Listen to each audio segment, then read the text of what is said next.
Boston College needs to make these additions in the transfer portal if they want to win 8 games or more in 2025.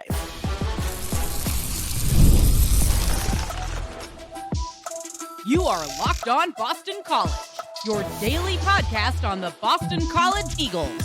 Part of the Locked On Podcast Network, your team every day. Hello, everyone, and welcome. This is Locked On Boston College, your team every day. I'm your host, AJ Black of Eagle Insider, part of the 247 Network. I've been covering Boston College for 10 years. I've been a fan for 20 plus years. And I want to tell you, this is your only daily Boston College podcast, and I'm glad you're here to get your Boston College news. On today's show, we're going to get into some portal stuff. We're going to look at how basketball has a target, a name, and a position really of need. I'll explain who that is and why I think this is a great get for BC if they can land him. Secondly, the house settlement is in its final stages. They had more discussions yesterday. How would this impact Boston College, specifically the football team? I'll explain some of my thoughts on that. But we need to kick this off with the spring. Only 3 more practices left for Boston College football. We're going to talk about their shopping list in the transfer portal, if they can do any at all. I'll explain what that means in just a moment. Now, today's show is brought to you by Game Time. Download the Game Time app, create an account, and use code LOCKEDONCollege for $20 off your first purchase. Now, Boston College has they got 11 transfers in that first transfer portal grouping in the winter. Most of them FCS kids. You had your 2 Bama boys, Ty Lockwood and Dylan Lonergan, and then guys from a smattering from other smaller schools. Spring practice is about over. You now know when you're looking at your roster what you have and what you need to improve upon.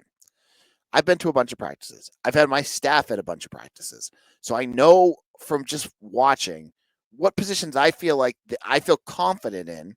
And I've mentioned, running back, wide receiver. I feel that they have good depth at. Quarterback, I think they have good quarterback depth.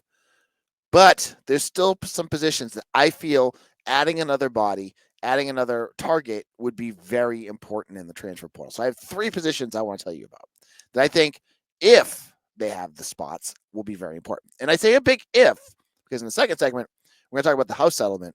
If they have to get to 105 roster spots, it's going to be tough to do anything.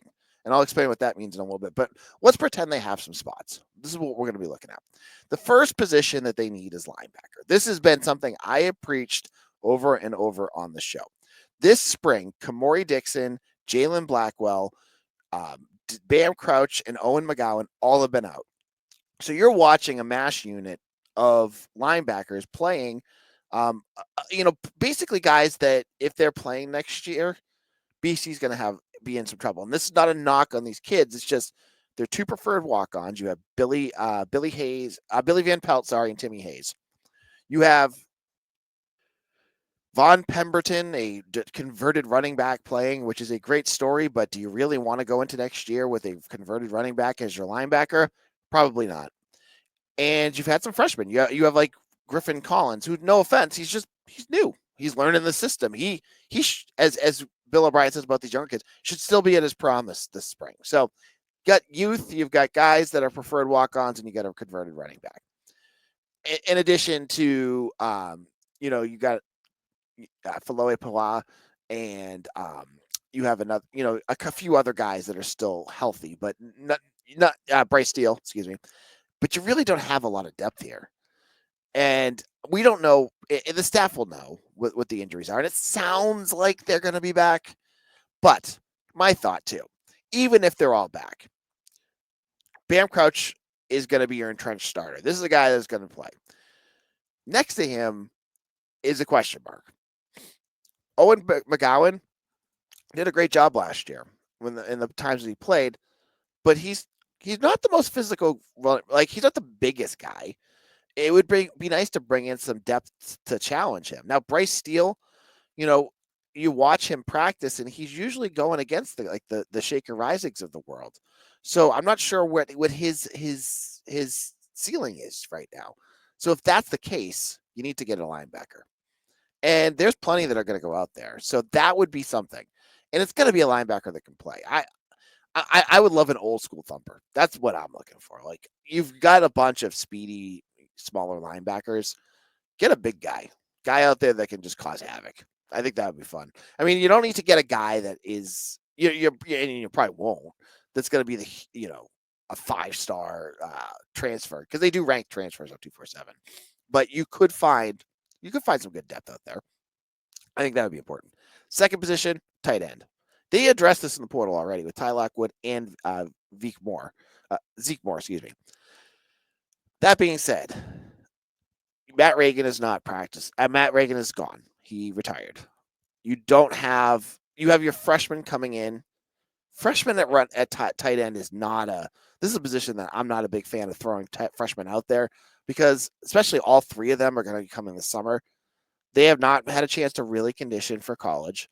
They have one of the most complex positions, honestly, that you have on the field is the tight end because you have to block and catch. You're basically an offensive lineman and a receiver. You have to do two things at once. So it's asking a lot for a true freshman to do that. I think they could. You may be able to find one, but I think adding another tight end wouldn't be the worst thing in the world. So that you're going to have Jeremiah Franklin, you're going to have Ty Lockwood and Zeke Moore. A fourth one wouldn't be the worst thing in the world. Again, this one is a little bit me just being like greedy, asking for something that maybe they just, maybe it's a little bit more than they're going to have the spots for. But I think adding just that one extra person would be really key. The final position I think BC needs to address in the portal is defensive line. I still stand, and I'm going to go with edge on this one. I still stand that I think you need to add a little bit here. I'm like right on the edge of whether they have the guys to do what they need to do next year. Quintavious Hutchins gonna be fine. We know Quintavious Hutchins can do what he can do. He's gonna get 6 or 7 sacks. That's gonna be great. It's at another spot. Josiah Franklin's one name that we've been watching. He's been doing pretty well. Favor Bates, another one. You've got a couple guys like that. Maybe Anya Nwisi, but I haven't seen a ton of him this spring.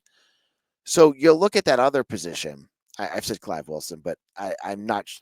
That was me being really eager the other day. But maybe if you have the spots, this is a spot that you look at and say, if the right guy's out there, someone that can make some plays, we need to add some more depth. And maybe it's just to get a guy in that has more power for experience. I'm not sure if that's something they're going to want to do. They already brought in 2 edge rushers, but if maybe they're just not. Maybe they're not. The thing that I don't know is how is the staff evaluating their progression so far? You're bringing in a guy from Merrimack and Valparaiso.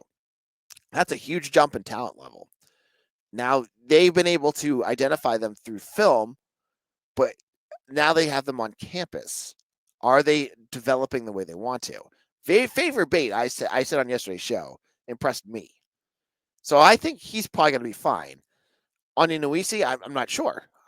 So if you're not sure, maybe that's a spot where you go in the portal and add some more depth to make sure you're sure going into next season. Again, though, this is all based on roster availability. And in our second segment, I'm going to tell you why all of this is going to be really hard if this house settlement thing happens and roster changes could be coming. I'll explain what that means in just a moment.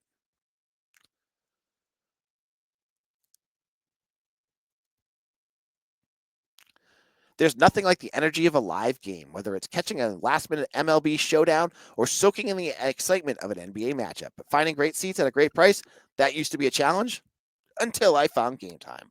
Game Time makes scoring last-minute tickets easier than ever. Prices actually drop as the games get closer. And with their all-in pricing, you can see the total cost up front. No surprises at checkout. I have a family of 4. I need to make sure that when I go, I'm getting great deals. And with peace of mind, I don't have time to mess around. In Game Time, they lock everything in. You get seat views before you buy, no surprise fees, and the lowest price guarantee. When I go to my games, when I went to BC a couple years ago, I used Game Time, got the right tickets. It was perfect. And with their lowest price guaranteed, I knew I was getting a great deal. So take the guesswork out of buying tickets with Game Time. Download the Game Time app, create an account, and use code LOCKEDONCollege for $20 off your first purchase. Terms apply. Again, that's LOCKEDONCOLLEGE for $20 off. Download Game Time today. Lowest prices guaranteed.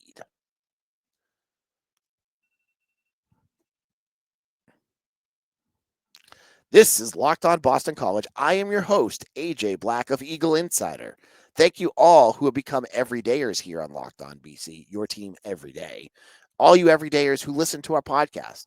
I love when you guys go into my comments section and say, "Hey AJ, I'm an everyday." I actually had someone in the Gridiron Club say, "Hey AJ, I'm an everydayer," and I was like, "Hey, it's working." So thank you all that have listened to Locked On BC every day. And again, I want to shout out to all of you who follow us along on social media, part of Eagle Insider. You guys are the MVPs. You're the GOAT. Thank you. Now, on Monday, there were final hearings for the House settlement that could change the way college sports operates in the world as we know it. Now, if you've been following along, I'm not going to get into the legalese of all of this because I'll screw it up. I'm just going to promise you I'm not a legal mind. I'm a sports mind. But what I can tell you is there's two big takeaways from this House settlement. One is the paying. This is what the revenue sharing is coming from. That I think it's $21 million per year cap that schools will have to pay their athletes as part of their revenue sharing program. The second part is roster sharing, roster sizes for football. Those are the two big things I saw that I think are really important to talk about.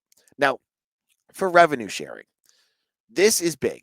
This is going to be what really takes the word amateurism and throws it in the trash. Now, let's be honest, NIL really kind of did that anyways, but now you're basically salaried employees for your school. You know, when the ACC cuts a check to BC for all the media rights that they get, all those players are going to get a piece of it. Now, the questions that we don't know, and I think is going to be something to watch moving forward, is how is this going to work? And for all of this, the implementation of any of this stuff, I really think is going to be something that's going to be really interesting to see how it ends up turning out. For instance, how will the money be cut from, be cut to, it's not cut from, how will it be given to football versus, sports that don't make that much money? I'm looking at track or ski team or swim team. How will they get their money too? Because it sounds to me like everyone's going to get a piece of it, but it's up to the school to decide how it's divvied up. Now, this for some schools is going to mean the end of some programs because it's also cutting out money. I'm not sure where BC's at. I'm not gonna. Sometimes you guys all look at me like I'm like the bell crier here, talking about the end of the world. I don't know where BC's at, so I'm not gonna say anything because it's just gonna get me in trouble. I'm gonna say there's other schools though that I saw. Matt Brown, who is a great football sport, he's got his pulse on the world of college sports. He's saying that this schools are definitely going to be losing programs. BC has a ton of programs. I'm honestly just curious how this is going to impact them. You have so many Olympic sports with BC getting less money because they're going to get less money because of this. And whether you think that's fine or not, the truth of the matter is now BC is going to be operating with a smaller budget because they have to pay out athletes. That's going to impact them somehow. How will this impact every program that they have on campus? Will it cost, will they have less money to spend on them? It only seems logical. That's something that we're going to have to watch to see. Now, again, this has not been solidified yet. They had like Livy Dunn and some other final discussions here about whether this should go forward, but the ACC is pushing. Charlie Baker, the president of the NCAA, is pushing for it. The judge seemed like they were like fine with it, other than some small things. So it seems like it's coming. Whatever this is. So this is gonna be meteoric. How this changes how schools handle their budgets and how they handle all the programs they have. And it's fair to say, like a school like BC, will they be able to afford having, was it 32 varsity sports? It's a good question to ask. BC's loaded, so it's not like that's like something that's going to absolutely kill them. But like maybe they don't want to anymore. Maybe it's going to cost them too much, and they don't want to work on a deficit. I think that's fair to ask.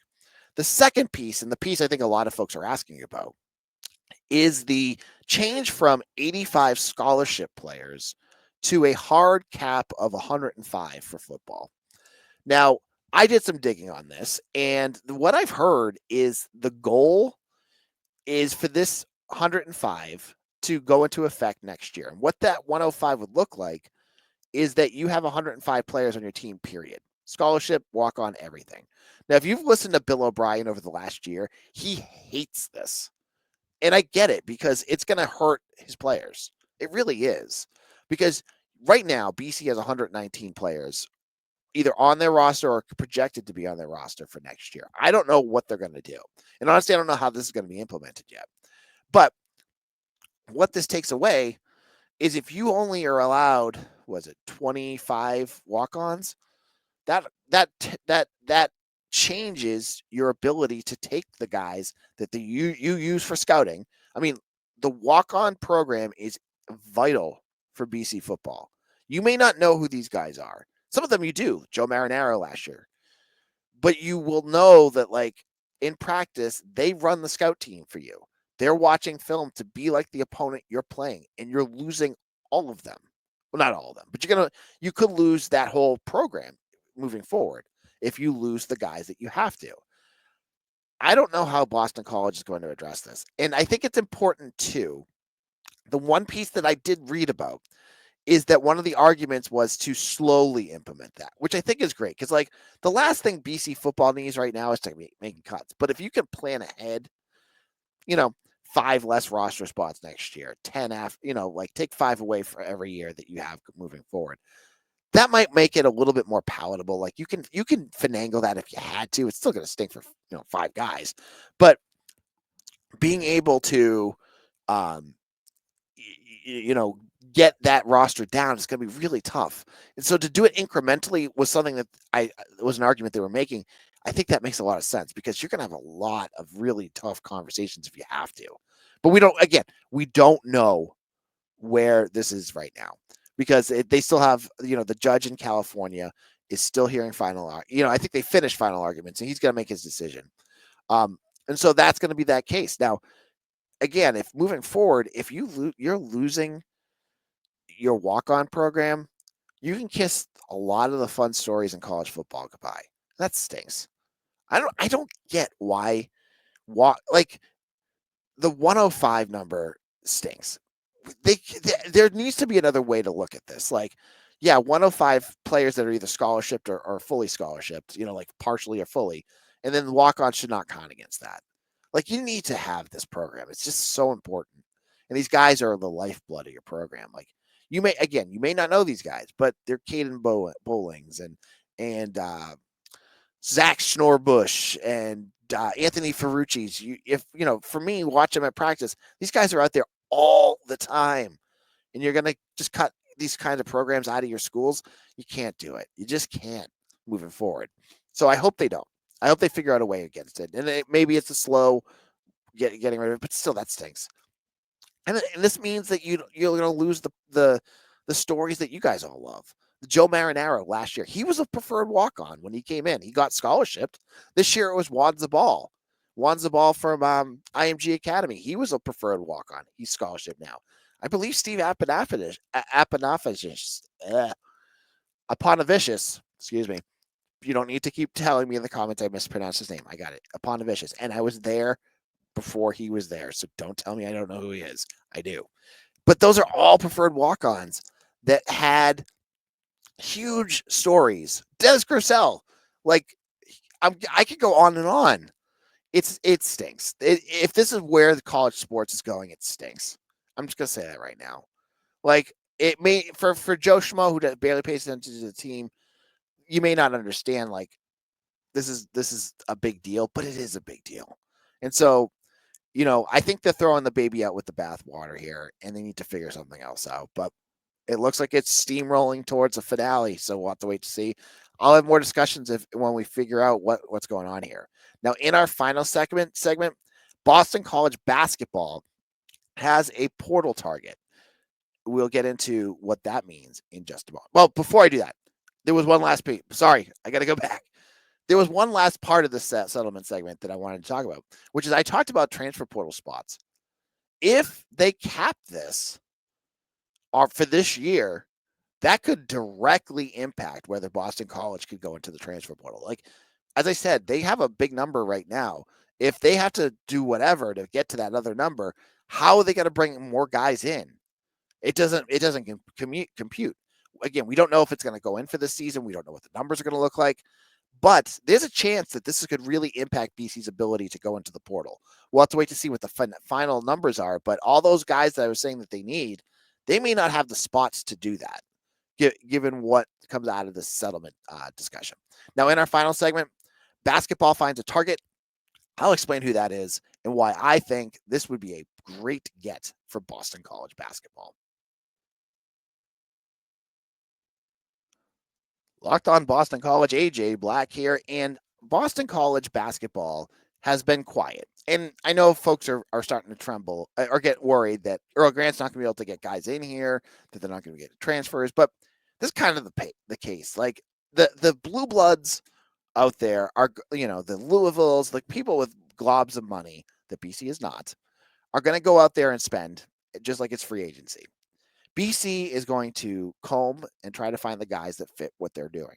And it might take a little bit longer. It's just the facts, just the way things are. And maybe they're going to get the guys that they want, maybe they're not.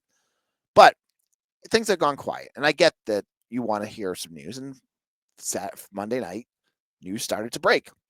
I want to give a shout out to Mike Farrell Sports, who his portal report caught this, and I can confirm it because I talked to the kid. Famous Folks of Milwaukee is a name you want to watch for. He's taking an official visit to Boston College next week, the week of the 13th through 15th. So I think it's the weekend. He's coming to BC to check out the Eagles. He's a 6'2", point guard from Milwaukee, the Milwaukee Panthers, who scored 14.6 points per game last year, 3 rebounds, and 6 assists while shooting 48% from the floor. Not much of a three-point shooter, but shot 81% from the free throw line, which, given what you watched with BC last year, that's a welcome thing. That is the one number that I want to keep pointing to. I don't care that he's not a three-point shooter. That's fine. 6 assists. This guy is a ball handler. What have I said Boston College desperately needs next year is someone who can control the floor. You got Luka Taves. He's your guy in the wing. Hopefully he progresses. But Famous Folks, this is a guy that has done it. 6 assists.